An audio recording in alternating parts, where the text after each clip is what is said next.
Bayou Time Sports is brought to you by Terrebonne General Health System Community Sports Institute in conjunction with Barker Honda and Barker Kia.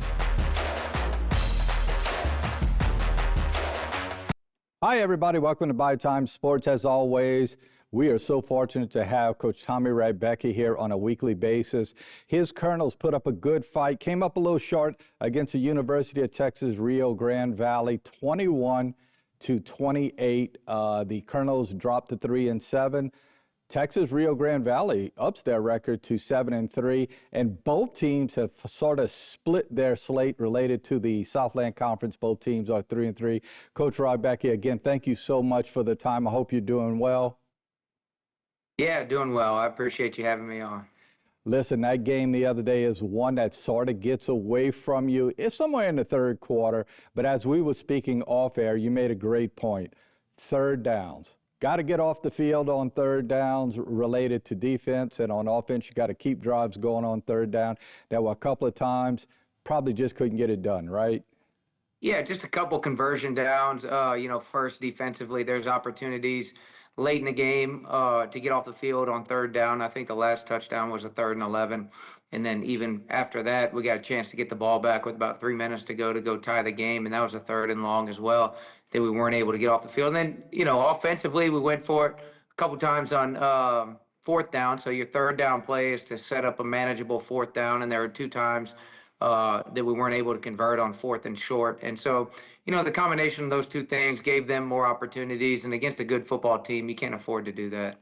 Yeah, 14-7. As you were going to half, I do want to clarify something, because as a lot of us were watching this game on whatever the carrier most people had, mostly ESPN Plus, there was a situation where the clock showed there was 1 timeout left going into half. There was no timeouts left, right? You guys knew that. Trust me, I was asking for them. They don't have them. They didn't have them to give me. So would absolutely have used a timeout in that situation there at the end of the half. And, we got to manage that situation a little bit better. We were all aware of what was going on. We just didn't do a very good job of executing right there before the half to make sure that we were able to get some points when we were down deep in the red zone.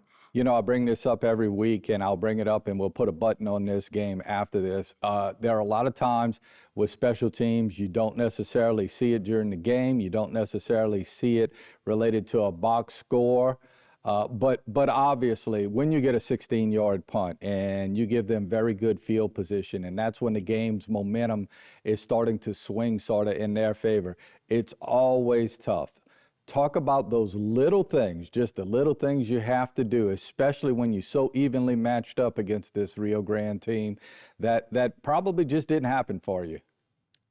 Yeah, you're exactly right. And I thought we had made progress on special teams. We did a really good job on the kickoff cover unit, pinning them inside the 15, 20-yard line twice, and that was an area for improvement. And then the punt unit was good, except for the one time where we shanked the punt and kick it short to them, and they get it on the 35-yard line.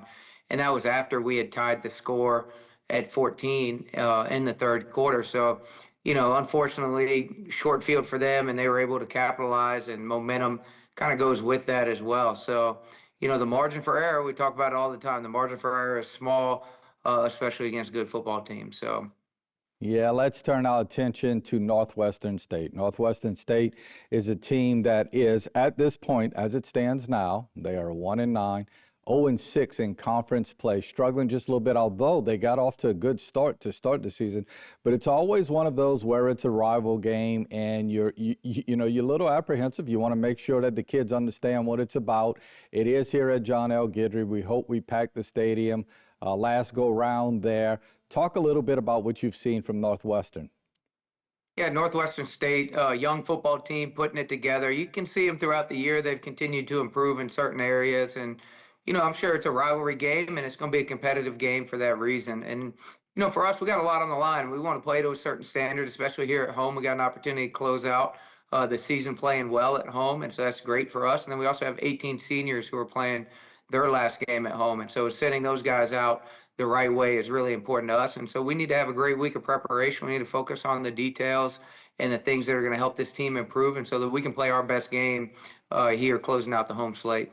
Listen, obviously, we all want that victory, right? But being that it got so much better as we're going down the home stretch here, I know Rio Grande might have been a little bit of a setback, but obviously things are picking up. There is some mojo. How important is this game? I mean, just, you know, to try and be, I guess, as bluntly honest as we can be, how important is this game? Yeah, it's a critical game for us because it's the next game, obviously. But then also, you're exactly right. We want to build on the momentum that this team has established the last 3 weeks. We got a great group of guys who work incredibly hard, and for us to continue that standard and continue to elevate as the season closes out is really important as we build momentum moving forward. So 10 games are under your belt. If I told you the Southland Conference would look the way it does right now, would you have bet on that? You're talking about in standings. Yeah. I mean, you would look at the teams preseason and see who was going to have the most guys coming back and, the best, most consistent play at quarterback. And those are the teams that are at the top of the league. So I wouldn't have been shocked there early on if you'd have told me this is the way it's going to end up. So even as a defensive coordinator all of those years, you're one of those guys who says quarterback play is very important no matter at what level you're at, right? Oh, without a doubt. There's nothing like it. And it's so critical to every team's success at every level. And so you can see right now in the conference, the teams that have their quarterbacks playing really well are playing near the top of the league. Understandable. Here we go. Again, it's the big game this Saturday. Start time for that game, 3 o'clock against Northwestern State. Get out there to John L. Guidry and support the Colonels. Thank you so much, Coach, for your time. Yeah, no problem. Thank you for having me.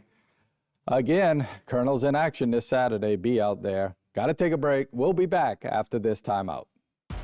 This segment was brought to you by Terrebonne General Health System Community Sports Institute in conjunction with Barker Honda and Barker Kia.